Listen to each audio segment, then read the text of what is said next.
We're here, baby. Big gun Brian Petrie giving out the lot. One is mortal, you know it won't miss. Gonna take a shot. Dog lot, that's the underdog. Yeah, they in the hunt. Send them home, let's KO or submission. Yeah, somebody done. Slime ball, yeah, that's the parlay. We gon' make it known. Pick 'em pod from MMA takes. Yeah, let's get it going. Let's go. Woo-hoo! 2024. We're here, baby. Happy New Year. Merry Christmas. What the fuck is up? This was supposed to be recorded a few days ago. Your boy did not start off well in 2024. This is going to be a long episode. We're going to get into my best bets. We're going to get into all my numbers and units won and everything, my wish list for 2024, what I hope to improve on as a podcaster in 2024, all that stuff. We're going to get into it all. You probably noticed it's a little bit longer. You guys deserve a little bit longer of an episode. It's been weeks. I'm rusty. I need to get back into it. And this is the second time I'm recording. I went about 15 minutes in the first one, and it said I had no disk space left. So I had to clear up some disk space. So it's very fitting that your boy starts 2024 with a little technical hiccup. Luckily, you guys will not see that end. But what's up with the what's up? I'm excited to be here. Started 2024 off as a... Not good. Got a little sick, boy. So fatheads get sick. My little kids, call them fatheads. They get the sniffles. We go to Christmas parties. We go to holiday party. I get sick. I had really bad ear infections in my early as a kid, but in my late teens, early 20s, like real bad. Ruptured my eardrum. All that shit. So over this past weekend, I'm like, my ears clogged, my throat hurt. I can't like function. You saw the video I posted on social media. I'm trying everything to do everything to relieve this. It's not helping. So after work on Tuesday, I went to the doctor. I went to the urgent care, which I hate going any kind of doctor, which I'm a weird hypochondriac in that way. I'm a little hypochondriac. I have hypochondriac tensions, but I hate doctors in the ER. I don't want to go. I rather just, if it's something major, die in my bed as opposed to going to the emergency room. That's where you want to go. You want to go to the emergency room? You want to go to the hospital and get sick? That's what you do. No. I got out of my own way and I went to the urgent care. And lady's like, yeah, you got a sinus infection, you got double ear infections, right? The one's a middle ear infection, the other one, the bad one's an inner ear infection. That's why. So I was like a little dizzy and off balance too, and hooked me up with that steroids, some antibiotics. Your boy's feeling good. A little clogged up on this side, but we're feeling good. I blew my nose at work yesterday, and my ear finally popped after like 4 days of not popping, and it about took me to my fucking knees. It hurt so bad. Blew my nose, about took me to my fucking knees. It hurt that bad. But like I said, this could be a free-flowing episode. I shaved my neck beard, so my double chin is very prominent. My daughter wanted me to shave it, so I did. So let's ignore the neck fat. Speaking of neck fat, your boy's working on himself. This is going to be the year of wealth and health. For the past 3 weeks, your boy cut out podcast juice. Right? Cut it out. I had a little bit of an addiction. I'm a guy that's very proud that he doesn't drink and he doesn't do drugs. I've never been addicted to anything in my life. I had a little bit of an addiction to the old podcast juice. I was drinking way too much of it. Went to the doctor, got a little tummy problems. I've always had tummy problems. They were really ramping up. She explained to me that Mountain Dew can really exacerbate. God, I'm with these words today. I'm fucking killing it, right? Really can hurt people with like colitis and inflamed bowels, which is I have a touch of that. And so she's like, we can put you on medicine or you can stop drinking Mountain Dew. I ain't doing mess. I don't want to do it. So I stopped drinking Mountain Dew. I've slipped up once, admittedly. I went to Taco Bell, got a Mountain Dew about a week and a half in. Other than that, been clean. Been trying to find new drinks I like, right? These little fucking apple juices, because I got to have caffeine. I don't want to give up caffeine. I don't really like diet soda that much either. I'm trying to find a diet soda I do like. I don't like coffee, but I do need caffeine. And I went to a nutritionist, and they told me stay away from anything energy drink shot wise, bad for your heart. Don't want to mess with the heart, right? Soda's bad for your weight. Energy drinks, energy shots bad for your heart. Natural or not, I ain't messing with the heart, right? So I'm trying to find it right now. So I'm on Gatorade. I got Gatorade in the cup right now. Which is always good. But, I like water. I drink water, but when I eat, I need a little taster. But podcast juice as of 2024, boys, it's over. So go to MMA Takes Podcast, buy the podcast juice shirt because, there could be a new podcast juice in the future when I find something I like. But right now, she's toast. Sorry, she's out. She's out, boys. Gotta get on with the old healthy health here. 37, trying to get a fight by the time I'm 40. And speaking of fighting, if you've been with me for a while, I love boxing gloves. I've been training, turning basically my garage into a gym, right? The striking robot, which we'll get to later. All that shit. And I love winning gloves from Japan. I've literally don't ask favors ever. Asked my guy Kenny Florian for a favor. He told me he had a hookup in Japan. This is months ago. He got back to me, said, and I want the green ones, right? The green Manny Pacquiao back in the day would spar in these, and it just has been burned in my brain for over the 10 years. And Kenny's like, yeah, he said he can get you the green ones and this and this and this. This is what it would cost, which was very reasonable, but it would be like 18 months. Crazy, right? I'm the most impatient fucking guy in the world. Can't wait 18 months. So then I was like, yeah, I appreciate it, Kenny. I just can't wait 18 months, man. So I went and got custom pair, blah, blah, blah. Again, I'm obsessed with the stuff. I like the gear. Come day after Christmas, I'm on msmfightshop.com. I follow them on Instagram. You should too. Pro Fight Shop out of Florida. Great guys, cool dudes. I've emailed them before, said, hey, let me know if you get these in. So I see an Instagram post. They just got a shipment in just that day of all these different custom winning colors, right? And of course, they're a little overpriced because they got to make their nut. They got to make their, they got to make their money back. But they had a green pair. Now, they're not lace up. I prefer lace up if I'm being honest with you. But we got them. We fucking got them, baby. Look how fucking beautiful these are. Oh my God. As you can see, I haven't used them yet because I'm lazy and I'm sick. But man, this green with this butter leather it's pillows, bro. These are pillows. Protect your training partners. These are the sexiest things I've ever seen. I got them. I got them. And with that being said, I am giving away these. These are Canelo's brand, right? No boxing, no life. Mexican style. Look at the pretty colors. I'm giving these away. I don't know how I'm going to do it yet. When we hit 2,000 subs, maybe we're close, but we're kind of far away. These will be given to anybody that wants them. And we're going to maybe do a contest. I don't know how yet, but if you're watching this video and you're like, yo, those are dope. Listen, what are these? These are 10 ounces, so you can fight in them if you want. They're bag gloves, mostly mitt gloves, whatever. Mexican style, so they have the horsehair. Really pretty colors. And tough to get. They're not the best gloves in the world, I'll admit, right? You might like them. For my hands, they're not the best, but they look amazing. They feel pretty good. They're just stiff, right? You definitely can't spar in these or anything. Like I say, you can fight in them. These are what Canelo does when he fights, and you can hit the bag with them. But yeah, they're just a really pretty glove. They used to hang up on the wall right here, but I got the Cleto Reyes over there now. So yeah, I'm going to give these away just to whoever. No cost, nothing. I'll ship them to you for free.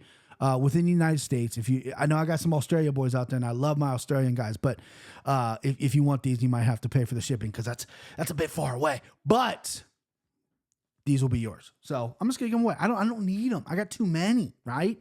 And quite frankly, they're just I got these fat fucking hands, so they're not great on my hands. But I got the winnings, boys. And the first person I texted when I got those was Kenny Florian. He was fucking pumped for me. If you're in the boxing business, you're in the training business. My daughter's knocking on the door. You know how special winnings are. I mean, they're unreal. And this is the year of wealth. It's the year of health. This year of me training. It's me getting back in shape. I'm excited. Again, out of the 290s, almost in the 270s, just from stop drinking Mountain Dew. I haven't really done much because, I've worked and stuff, but I'm a little sick, so I haven't really done much. But the year of BP, baby. I'm going to get fucking yoked. You're going to see me at the end of the year. And I'll probably start just doing the show shirtless, just sitting here, just fucking cock diesel, baby. Cock fucking diesel. All right, so we got a lot to get to. I'm having fun. I haven't talked to you boys in a while. Having fun. Yeah, so this is the Bet MMA tips. I'm going to read off this in a minute. I did my own math. Of what I pick because Tatum Temple, who's a saint, by the way, she tracks all my picks for me on Bet MMA tips. And the easiest way to do it was she just takes every pick I make on the website and puts them in, or every pick I make on the podcast, she puts them in the website with the parlays and with the green hammer as well. Obviously, I'm not betting every fight, so the numbers are a little skew. So I did my picks and my bets and everything right here, and how many units I'm down. So picks percentage. My goal was 60%. We almost got there. 59.5% on overall picks. That's not bets. That's just every fight I picked this year. I almost hit 60% on my picks, not my bets. I want to clarify that. I'm not 60% on my bets. 59.5% on my bets, right? I feel like in math, and I'm really bad at math, but I feel like they told you when you were at like 0.5, you can round up. So can we round up to 60? But it's 59.5. I'm going to say 60%. Okay, it'll be our little secret. Slime ball parlay this year, 34.2% on the slime ball parlay. Got to get better at that. That's something. I mean, listen, parlays are hard to hit. We had a nice run there. We had like 3 in a row and stuff. Really helped our season and everything. 34.2% of the slime ball hits. A lot of them were good plus money. A couple of them were good. Some of them were like low chalk money. Some of them were even low chalk money. So I need to get better at that, and that's something I'm going to focus on. That's something I want to do better at this year is really locking down the slime ball. Green Hammer, 51%. We were dead even with the draw. Came out to 51%. I'm okay with that. First year of tracking the full year of Green Hammer. I don't mind that. Dog lock. My dog locks of the year, 42.5% of the time, my dog locks were right. I would like to get that to 50. It's impossible. You're picking an underdog. You're locking, you're putting a guy. It's a hard number to get. And I was really beating myself on that number. I went over these numbers with a buddy of mine. And he goes, you should be happy with that number, right? And the rest of these numbers are good too. The send them home, 48.7%. Picking props is something that I really want to work on this year, really want to excel and get better at as a gambler. 48.7% on the send them home, almost at 50%, predicting when fights get finished. That's pretty good. And my mortal locks are 85%. My mortal lock, 85% all year. We're picking almost 500 fights, and every card I had a mortal lock, and we're almost at 85%. The average mortal lock for me this year was a little up compared to the years prior. This was my best mortal lock year, but they have been up a little bit. My average was about 300. This year they went up to about 365. So I am picking fairly chalky guys, but 85% of the mortal locks, that tells me going forward, I need to really trust my mortal locks and kind of get away from chasing the plus and really go for, I'm so fucking sure of this. Let's put big units on this and chip away as opposed to chasing a 900 or whatever. And then my dog pick percentage, not my bets or anything like that, my dog pick. So of all the fights I picked this year, and every underdog I picked, I was 35.6% of the time I got my underdogs right. Right? Out of all the dogs I picked this year, 35% of the time I was right. 35.6. Again, you can round up to 36 if we want our secret. Don't tell me. Units, we're down 900. We're down 9. Almost, it was like 953 is what we're down. A little upset by that because my numbers are pretty good. And obviously your pick percentage and all this and all these shit doesn't matter when you're live betting and you're getting some stuff untracked. And this is my first year being able to do it, live betting with Ohio. So I kind of went a little crazy in the beginning, risking a lot and not really getting a lot out of it. And so that number needs to go up, right? -$900 on the year is not great. But again, my first year live betting, and I need to do better of not chasing. I mean, that's the thing, right? You want the 900s. You want to share those plus 900 tickets on Twitter and everyone look at you and you just bask in the glory. You want that. You want to call your fucking shot on a big plus number. The reality is those big plus numbers, the 900s, you're not putting a full uni on those. You're sprinkling. So yeah, you're hitting plus 900, but you're only getting, whatever in return. It's a nice, I'm not complaining, but then when you put multiple units on like a -155 and that loses, you can't celebrate a plus 900 little sprinkle when the multi-unit play that you thought was going to win lost. And I think that's what happened to me this year is a multi-unit play for me, my wrong reads. I started chasing the plus money and yeah, sometimes I'd hit these numbers and other times I wouldn't. And then you're down, right? And that's the name of the game, though. That's why it's gambling. That's why it's bet. That's why I love it. That's why you're never going to sit here and hear me say I'm a professional gambler. There's a lot of people, not really. There's about 2 guys on the Anakin Florian YouTube comments that are very upset that I'm on the show because I'm not a professional gambler. John has never called me a professional gambler. I have never called myself a professional gambler. I have never even said I'm the best. Check the tapes, bro. I've never sat on this microphone and told you, listen to me, I'm the best, right? Never. It's never happened. I've said Cody Safdie was the best, right? And there's other guys on Twitter who are professional gamblers who get very upset when you don't acknowledge that they're professional gambler. I'm not a professional gambler, right? I work basically a full-time job. I got a wife and 2 kids. And I do this in the Anakin Florian because I fucking love it. I'm grinding on it. This is what I do. This is fun for me. I never ever get offended if someone comes out in your picture. Oh shit. Well, buddy, I'm not paying. You're not paying for anything. You're not paying. Don't listen to me. I openly tell you to fade me at times, which you should, right? Sometimes you should. I'm the most upfront guy when it comes to I didn't do enough research for this one. I didn't watch enough. I'm not fake. I'm not phony about it, right? So, but we're going to get better, right? My main goal is to be entertaining, to provide some laughter maybe if you think I'm funny or whatever. I don't sit in front of you because like if you're a professional gambler, let me just spell this out for everyone out there who doesn't think this is true. If you're a professional gambler and you are up multiple units a day, right? And you do this for a living, there's a good chance you're not sitting in front of a podcast every single week. And really too, my own show and Anakin Florian, and telling people what to bet. You keep that shit to yourself. You don't tip the public to what the lines you're hopping on, right? You just don't do it, you know? And the guys that are professional gamblers, they get in front of the camera and a lot of them are fucking duds, right? I'd rather watch paint dry. I'd rather watch my grandmother take a shit than watch these guys talk about fighting because they're so monotone. Are they right? Maybe. Maybe they got great advice. Maybe the picks are all money. But you're boring. You know what I mean? So we got to clean that up. I'm not a professional gambler. I'm a professional clown. And I'm not a professional clown. You know what? I've always said if you got paid for something, you're a professional. You know, hate to spoil the party, boys. I don't get paid to do this show. This show's not affiliated with anybody. MMA Takes right here, baby. We're a lone wolf. But I do get paid to be on the Anakin Forum. Okay? Your boys get checks. So... am I a professional gambler? No, I'm not. I'm a professional clown, okay? Not a professional gambler. All right, so I got the MMA tips, printed sheets right here.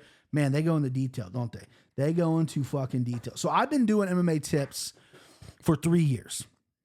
The first year I had it, I did like 6 track bets. The second year, I think I did like 50. And then this year, Tatum took over. This past year, 2020. She took over and did everything for me. And again, we tracked every pick. And not bets, just pick because that was easier than me going, oh, here's what I want to bet or whatever. And I don't know if we'll change that up. I don't know if I'll have more communication with her. I've not spoken to her about it. Make it maybe a little more easier and a little more realistic. Because right now we're down. If someone pulled my MMA tips page and they go, this guy's a fraud. Don't listen to him. He stinks, right? Again, cool. I'm not selling any bets and I'll never sell picks. But, you know, my units profit is negative 31.57 and my ROI is negative 5. You know, and that's what happens when you do a full year of tracking every pick and not bet. I went from, let's see. So my straight picks overall, I was at 58% wrong, 42% on my straight picks. My props, 29% right, 71% wrong. And then my parlays were 21% right, 39% wrong. All negative units, no profits whatsoever. And then this was interesting. This is an interesting stat right here of the events I've won. Winning events 22, losing events 34. No, that was overall. Excuse me. Because again, we've been tracking for 3 years.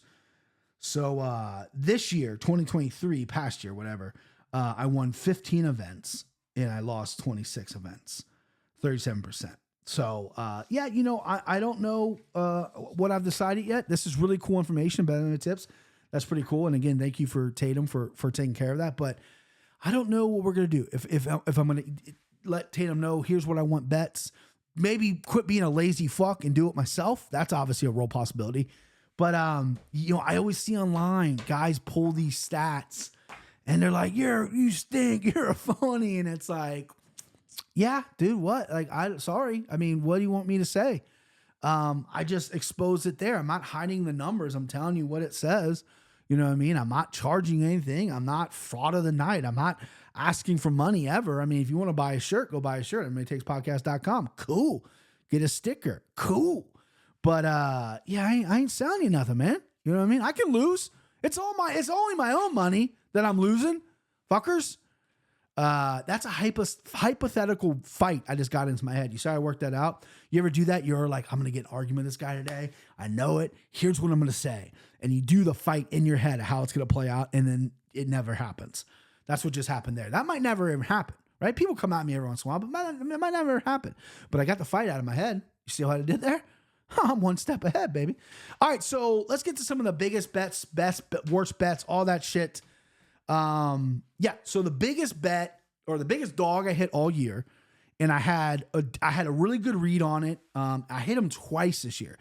So I didn't do an MMA. Sorry, I'm jumping all over the place. I didn't do an MMA Takes Award show this year with Christian and Timbo. We wanted to do it. I never put it together. I had to make it's basically a long list of me taking time off and being lazy. Okay, that's not the goal for 2024. 2024 is to ramp this shit up. But we didn't do an award show because everyone kind of does an award show as well. We had some really funny, cool categories, but alas, we didn't do it this year. But my biggest dog of the year is Nicholas Dobby. Plus 425 over Bonfim. And then he hit earlier, and I didn't write the name down, but he had as a dog again in 2023 at like plus 200. And I bet him both times. The Bonfim fight, I bet him kind of heavy. So that was a really solid win for me by Nicholas Dobby. So he's the dog of the year. You know what I mean? Hello? Okay, this is dog. Again, it's a dog. And let me get a vote of... I don't know if I can do a poll on YouTube's or whatever. I think I can do it on Spotify. But if you want me to update the soundboard, because I've been tweaking with things that I want to do for 2024 to keep the show fresh and everything. So let me know if you want to, and I've been looking for sounds, and I got some sounds already downloaded and written down and all that stuff. So let me know if you want a total switch out, or if you like the current, you're going to miss some of the stuff. Maybe I can sprinkle some new ones in, keep some old ones. Let me know. I'm going to put a vote up somewhere. Go and vote that. So Nicholas Darby, dog of the year. Best bet of the year, in my opinion, something that I was on from day fucking one when the fight got announced. I gave this out on the show. And if I had better production, I would throw the clip in on when I said it. Was Dustin Stolfus by sub plus 900. That was a plus 900 hit that I felt in my soul. And this is another one of those times where I felt it and I didn't put enough juice on it. So it was a nice hit, but it could have been a way better hit. You know what I mean? And that is something that I'm going to really have to trust my instincts on the new year with. But Dustin Stolfus by sub plus 900 was great. A complimentary bet for that is Joe Pyfer by sub plus 500 as well. Had that in my loins. Felt that in my guttural right down here. And then my worst bet, and I don't know if it's a worst bet, it's my worst feeling bet on the year. There's a lot of nominees for this because I put out a lot of bad bets. Boys, I put out a lot of bad bets. But the worst one, because I was so confident on Nick and Florian, I was so confident on my own fucking show, confident to strangers DMing me. And to this day, I don't think I'd ever switch my pick. And I went heavy. I went multi-units. Robert Whittaker, 5-unit loss over Justice Duplessis. Right. A lot of people had Whittaker winning that fight. I get it. It's not like it's like this. But man, I had never even thought about Duplessis winning that fight. It never crossed my mind, which is scary, right? I'm supposed to play both sides. I'm supposed to look at it. That just let myself down because I lost a lot of money. I told so many people about it. I lost the slime ball parlay as well on top of the 5 units. And that's the one that stings me. That's the one that's written down in stone. That's the one that's circled that has stung me this past year. So that's the recap of 2023. I'm not going to get super in depth. We're down 9 unis. And, we got to get back. We got to get back on the horse. And we're going to do that in a week's time. 13th, we got some decent fights coming up. The 20th, we got some fights. And we're off and rolling, baby. We're off and fucking rolling. So, yeah, that is going to be... that's it. That's the bet recap right there. So some shout out. Shout out Matt Frivola. Having a baby. Awesome. I'm a big advocate of fatherhood. I know Matt a little bit. We've texted a little bit. We're very friendly. I think we can call each other friends. Met him and his father in Nashville. Great people. They are from where my mother's from. So I got that Long Island bond. Great dude. Him and his wife just announced that they're having a baby in June, which is when my first daughter was born. So me and Maddie Frivola, we fucking the same month, babe, right? We got our ladies pregnant in the same month. What's up? You know, the pros and cons list of Brian Petrie. Fat head, boop. Negative units on the year, boop. Pro, fucks the same month, Matt Frivola. That's a fucking pro. Put that in your pros and cons list because goddamn, June babies are the best. So shout out Frivola. Shout out my buddy Steve.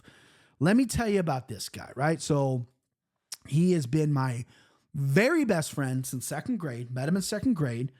We've been very, very good friends. I've always been on this podcast telling you I like people who think differently than me. Like my buddy Austin and I don't agree eye to eye. I like different things because if I hang around someone who thinks exactly like me, it's going to drive me nuts. Steve and I have been friends in second grade, over 30 years now. We have never once gotten in an argument. We are definitely different people, but we have the same ideals. We have the same moral compass. He's the best dude I ever known, right? And I think I told you in the podcast, and maybe I said it on the I can't remember where I said it. I think I said it on here. He got diagnosed with colon cancer. It runs in his family. His dad got it the same month, same year, or excuse me, same month, same age as Steve. Like it just, unfortunately, Steve knew this was coming and it came for him. He had surgery December 7th and they found, they knew they had one mass in there. They found a second one. The second one tested positive for a cancer that possibly could spread, even though they said the lymph nodes were good, but this is the type of cancer that can spread. So they had to do more testing. Then I figured out a plan. So we didn't know if he was going to do chemo, which was like the biggest drag for him. My mother just went through chemo. I think everyone knows out there, chemo is just an absolute fucking the worst, right? Lucky and happy to say he does not have to do chemo. He just has to do infusion. He's looking great. I went over there for the fights on the 16th of December and got to chat with him. I haven't seen him in a little bit. I want to give him some space and everything. You know, I'm sure he's been bombarding. He's got a lot of friends. He's a good guy. Went over there and watched the fights with him. I watched most fights with him. That's my guy right there. And I'm just so happy. I mean, this is something that's been weighing on my mind. I was like, 2023 was 2022 spilling into 2023 was a tough year with my wife having surgery, my mom having cancer, my uncle dying right at the end of 2022, spilling into 2023 with the heartbreak, my sister dying, my grandpa dying the year before that, my father-in-law dying the year before that. And it just, everything was adding up. I was trying to keep a straight face and trying to keep it, whatever, but things were adding up. It was, I'm only human, right? You only do so much, but, luckily everyone that is around me is so fucking strong that they made me stronger. Steve took that head on, boom, kicked its ass. My mom took it head on, kicked its ass. So, my wife took her surgery on, kicked its ass. So I'm surrounded by incredibly strong people, which only makes me strong, right? And I can't be thankful enough for the people around me. And I have to tell this story because when, I've been thinking about my boy Steve a lot. And I got a lot of good stories. We've been friends for 30 fucking years. I got a lot of fucking good stories. But the one that is my favorite, and I don't think I could ever organically put this out on any like pick 'em podcast or anything. So I'm like, when am I ever going to be able to tell this fucking funny story? Well, here's now, right? Because I'm giving him his flowers. I'm telling him I love him for kicking cancer's ass. So anyway, many, many moons ago, about 22, 23, I think I was about 23 years old. So was Steve. I lived in a town in Cincinnati. It's called Cheviot. It's like for the mid-20 crowd, right after college, a lot of bars. Our buddy owned a bar, still does, in like right in the middle of Cheviot or whatever. So we all lived there. I lived there with three of my other buddies. And Steve, at the time, we were talking a lot, but we weren't seeing each other a lot. I don't know if it's because like, he has a ton of friends and he has other drinking buddies, or if he had a chick and we just didn't really see anything, but we started hanging out a lot again. And then we basically I opened a boxing gym in the basement of this house. And we called it AVBG, Alta Vista Boxing Gym. We brought heavy bags in. We bought 2 heavy bags. We bought a double end bag. We got mitts. There's like 4 or 5 guys rotating. I mean, obviously it wasn't open to the public, but like, hey, you every time we go out, we would post on Facebook, AVBG. People are like, what the fuck is this? And we were doing that for months, and we were getting in shape, and it was a lot of fun. I had a little bit. This is kind of like right before big MMA training, and I had a little bit of training, so I was really into it, and it was fucking awesome, right? So Steven hanging out a lot, but we didn't really go out and drink a lot. And I had been going out and drinking. This is drinking day, boys, right? This is me drinking Long Island iced teas because I was working out so much I didn't want to drink beer and get all swollen. So I'm like, Steve-O, Go home, change, come back. We'll go up to the Chivy Sports Tavern. That's where my buddy worked. It's now called Game Time. Our buddy, Steve and I, buddy, former roommate of mine, he owned the bar with his brother, still does. Opened another location, very successful. Shout out Kyle. So we go up there, and I tell Steve. Steve goes, "I'm buying tonight." Now up there, and this is another shout out Kyle because he owned the fucking bar. His salary is based on how much money they make, and yet he cut us deals, and we never paid full price. We ordered so many drinks, and we paid like $20. All we had to do was tip him or the servers or the other bartenders or servers money, and it was a great deal. Great deal. Couldn't afford going to the bar without him. Anyway, Steve's like, "I'm paying." I said, "That's fine, but here's what we're drinking: Long Island iced teas." And now Steve and I are always been on the same level of drinking. We've never been huge drinkers. We get drunk fairly quickly. But at this point, this has been like 3 months of your boy rocking Long Island iced teas. I was feeling good. So I got Steve on, right? And the bar's packed. It's a Friday night. We're all hanging out. We're all just a good time. A lot of people there we know, blah, blah, blah. And Steve had some buddies come up that, I knew them, but like I knew them from school. They weren't like close buddies with me. Anyway, you get the point. So I'm like 6 Long Islands in. This is probably like midnight at this point, right? And I'm 6 Long Island in. I got like this much left, and I'm cross-eyed. I'm toast, right? At this point, I had lost Steve through the crowd. I was kind of in the corner with this chick some of the night, working my stuff. You know what I mean? Doing dumb things. And I look down at the drink and I go, you know what? This is it. I'm done. I'm cross-eyed. I'm fucked up, right? But with my friends is if I finish that drink and then didn't drink the rest of the night, they'll be like, this guy needs a drink in his hand, and they'll put it, they'll give you a drink. So I had to baby this and make sure, no, I'm drinking. So anyway, about like 20 minutes after the realization that this is my last drink, I'm fucked up, I walk up, the way that the bar was anyway, it's like a little ramp go down to the pool table area. The ramp goes up to the main bar. I look over, and Steve isn't a shy guy, right? He'll have a conversation with anybody. You can get along with him, but he's not like outwardly like a extrovert, right? He's not like a dancer guy. And I look at him, and he's grinding with a chick in the middle of the bar. That's not a dancing area. And you can barely hear the music. And his friends that he invited are on the wall just staring like, who the fuck's going on right now? So I walk over to those guys, and they're like, what is up with Steve? He's like, dude, we've been drinking Long Island. I mean, he's over there just fucking, and chick grinding on him. He's loving life, covered in sweat. So then I start talking to the guy. The guy asked me about the boxing. So I start talking about the boxing. Steve comes over and he's like, oh, what are you guys talking about the boxing? Hey, VBG, yeah, man, you should come down in the basement. And he's like throwing hands, punches the guy right in the face on accident, busts his lip. The guy's like, what are you doing? He's like, my bad, man. Walks away, stumbles away, covered in sweat. This guy's lips bleeding because he got punched in the face by accident. So I'm like, what is happening? So he disappears for a little bit. For all I know, he took that chick in the bathroom, banged her. He fucking was sleeping in the toilet. I don't know. It was about an hour later, he stumbles up. I'm at the bar, and I'm like this. We're waiting for a ride home. I'm half asleep. I finally finished my last Long Island iced tea. Steve comes over and say this is his wallet. And he plops up on the bar, and he's just digging into his wallet, right? For like 20 minutes. We don't know what he's looking at. Buddy Kyle, the owner's behind the bar. We're looking at each other, and I'm just like, dude, I don't know. And he goes, hey, Smitty, how about we close that tab there, bud? And Smitty the whole time is, fighting the air bubbles, right? Just boom, boom, boom. And out of nowhere comes this guttural demon voice. One more beer. I can't duplicate it, but him and Kyle looked at each other, and he's dead serious. And Kyle's like, all right, here you go. Slides him a Bud Light.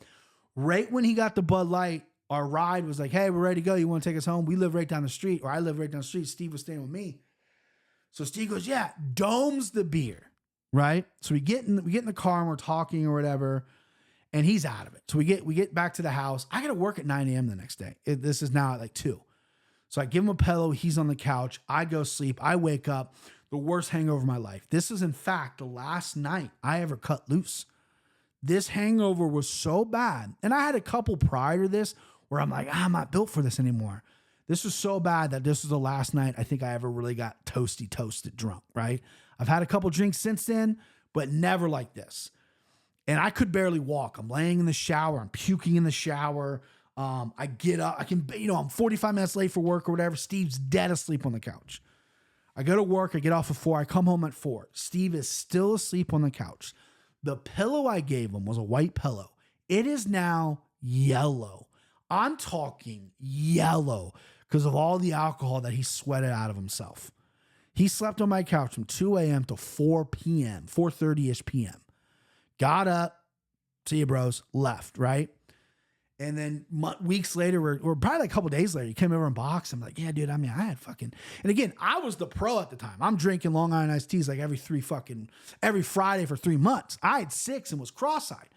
So I tell him what he did, doesn't believe me, doesn't remember the punch, doesn't remember the grinding, doesn't remember the one more beer.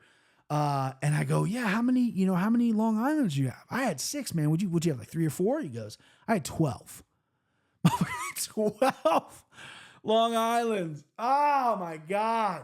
The guy's a maniac. And that guy who drank 12 Long Islands basically off the fucking bench kicked cancer's ass. So do with that with what you will. Speaking about kicking ass, there's a guy, there's a guy out there. So I've had the pleasure of finding out who MMA Guru is. I had only seen clips of him on YouTube. I know he's big on YouTube. I don't follow him on any socials. Not sure if he's like has a huge social presence, but I know he's big on YouTube. Like 300,000 times bigger than fucking what we got going on here. And I think I should like him because he hates Ariel Helwani, right? He fucking, he digs into him, right? I've seen some of his stuff. I don't like how he, if he picks or bets against a fighter, he's very like some of the shit he said about Marab, I thought was like a little. Now, if it's a bit, if he's doing a bit, not a bit, I think, but it's different than if he's serious. If he's serious, like fucking pump the brakes, guy, right? This is a human being. It's a fighter. Anyway, so on Reddit, I kind of went down a Reddit rabbit hole with him, and apparently he's this fat dude that is in a wheelchair and, blah, blah, blah. No one has seen anything of him. And then the photo pops up of him with Justice Duplessis. And this motherfucker, like, he's 6'4", right? Justice Duplessis is not a small middleweight. This dude's dwarfing him. Looked pretty trimmed up. Looked like a big dude, not fat at all. And then he did a podcast where he sat there and he looked big. And then I just saw another video all on Reddit of him hitting some mitts, right? Him hitting some pads. Didn't look half bad, right? Obviously, there's some kind of boxing or whatever training in there. And I'm sitting here thinking like, hey, I'm 37.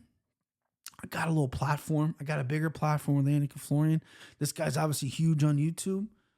There's not a lot of big dudes in this space. I'm a big dude. He's a big dude. Let's glove him up, babe. What do you say? Why not?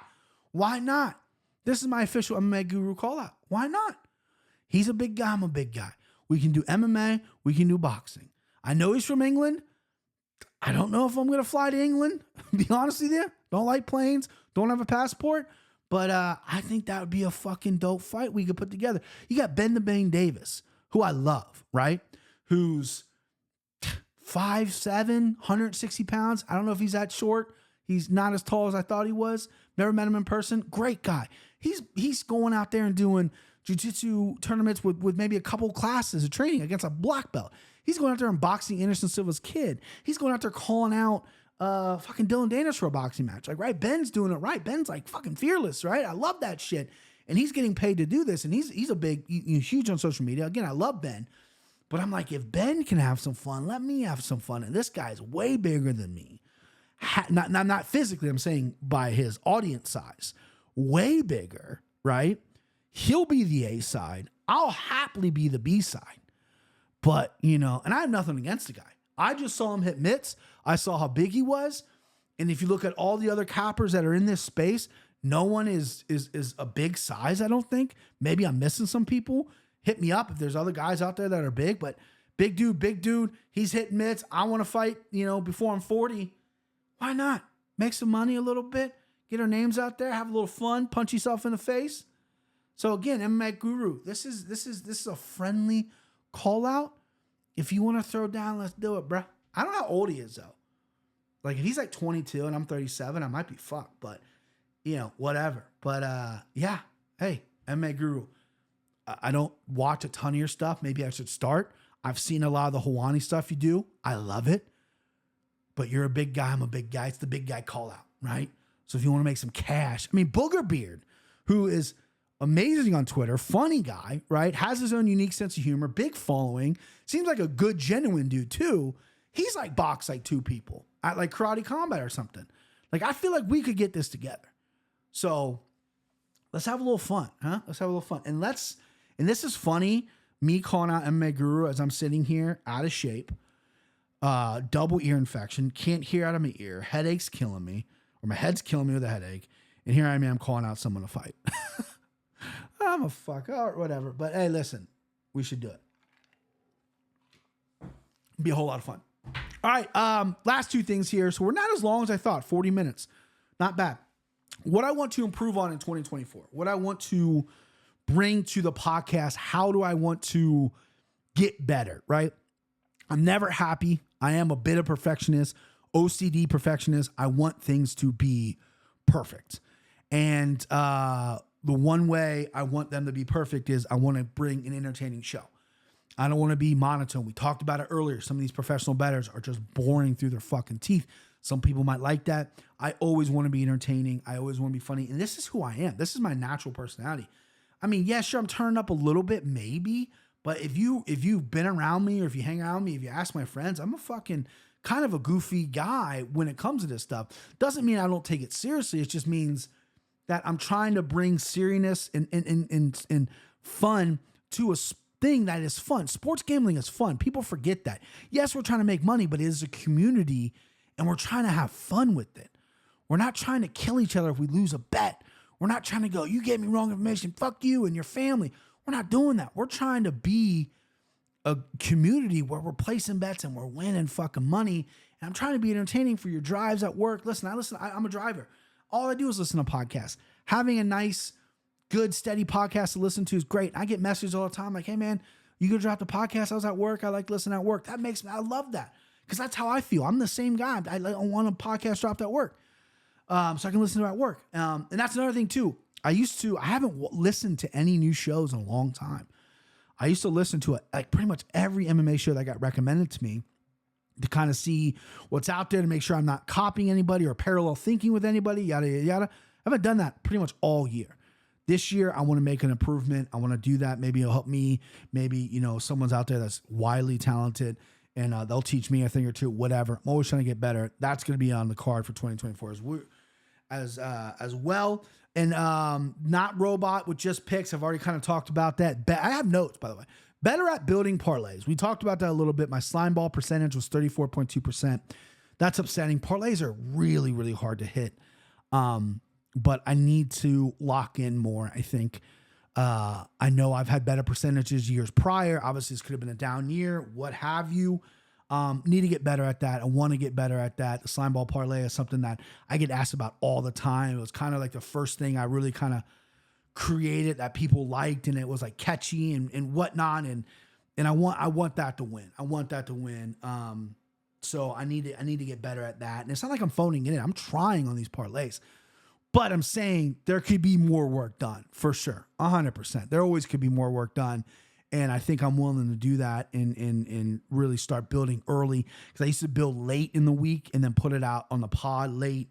Day of the pod, finally make it. But I think I just need to start early and really do the research. And it's easier to say that now when there's no fights coming up and you got all this time. But that is something that is a big goal for me for 2024. And then committing to the visual aspect of the show. So I have spent time and hours of my own time learning to edit great video, right? Past couple episodes of this show prior to the end of last year, the editing, the visuals weren't great. I want to get better. I want to present a better product to you. My biggest thing, I get a couple people that hit me up and they go, hey man, what can I do better? Like, what can I do better on podcasting, right? And I never give them tips of like, oh, you should do this segment, or this is how you should talk, or whatever. All I can tell people is, for me personally, audio has to sound good, right? Your audio has to be on point, right? If you're using a blue fucking microphone, you're using AirPod microphones, you're using a computer microphone, that's going to throw me off right there, right? I need crisp audio. For me, again, this is just my opinion. And then when you're watching, a lot of people watching YouTube are trying to grow the YouTube, trying to hit 2K. this year. And so I want to create like a cool aspect. So I spent even more money on editing software and programs you can plug in to help with the graphics and make everything a little bit more easier. And that's just that's just really just trying to figure out time and time management and figuring that out and getting that worked out. So committing to the visual aspect of the show, making it better, camera, lighting, whatever, anything to kind of really bring the show forward and have a distinct look and sound and visual. When you see something, maybe that's not on my show, you see it on another show, you're like, oh, that's MMA Takes. That kind of has a similar thing like that. I want to be distinct, and I'm still trying to find that. So that is another goal of 2024 mine. The last goal of 2024 mine is just to bring a better show consistently each and every week with a really good visual and a really good audio experience. And everyone fucking knows I got a tech ghost.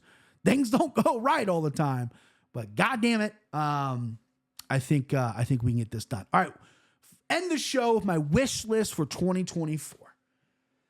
Now, this isn't, this is just what I wish for 2024. This is top, what do I got here? 4, my Mount Rushmore, whatever you want to say, top 4 things that I want to happen in 2024. Okay.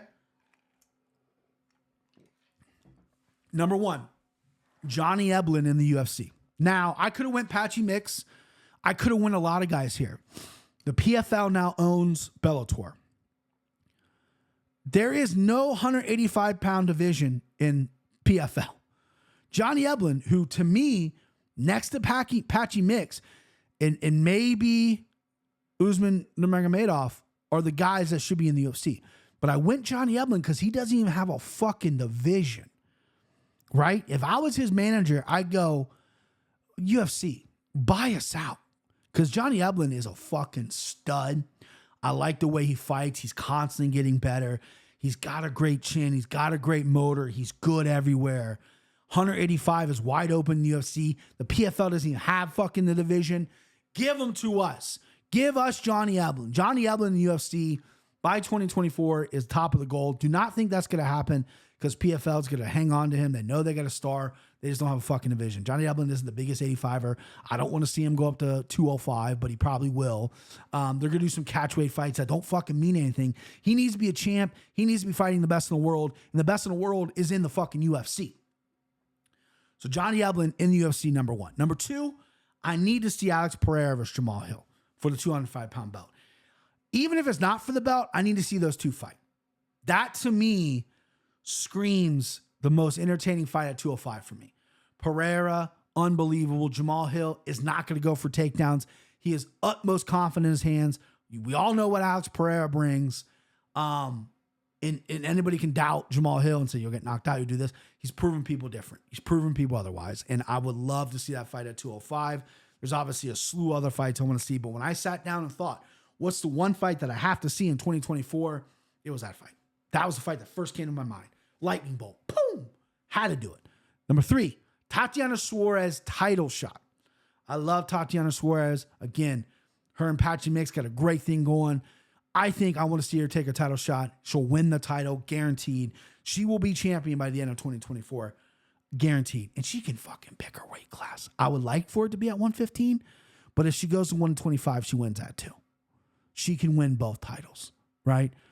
That's not even like a hot take. That's not even a good take, right? That's like a warm take because everyone sees that. But double champ by the end of the year. How about that? Let me up the stakes. I want to see her be double champ by the end of the year. Tatiana Suarez is that fucking good. And as long as she stays healthy, she is a problem. And the last goal of 2024 for me, my wish list, I said goal, I didn't mean to say goal, wish list for 2024 is for Strike USA, boxing robot company, to go out of fucking business. Fuck you, you scumbags. I'm going to end angry here. I'm pissed. I ordered this fucking robot. It's 2 months delayed. They were rude to me when I asked about it. I finally get the fucking thing. I don't put it up to after Halloween with my wife, and the fucking thing doesn't work. The computer is messed up. I videoed it. I sent it to him. The guy says, shit, the screen's malfunction. My bad, dude. That one must have slipped through. You send it back, so I'll fix it. If I can't fix it, I'll send you a new one.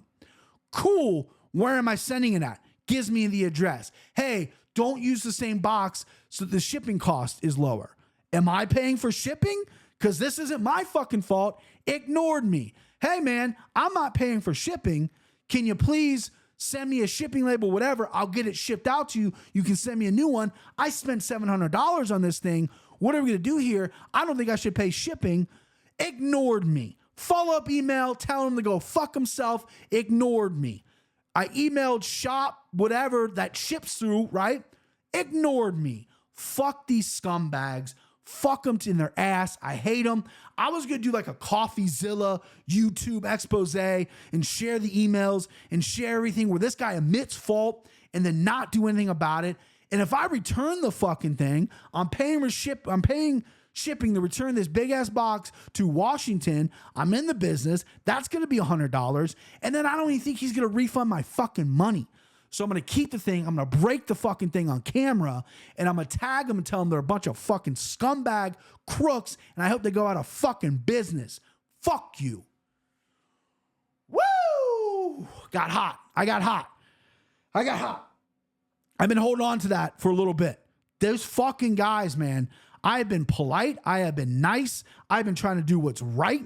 I have asked everyone, would you pay for return shipping on something that they shipped you that they admitted that was broken? Fuck no. Even my friends who never agree with me said, are you crazy? You better not pay for shipping.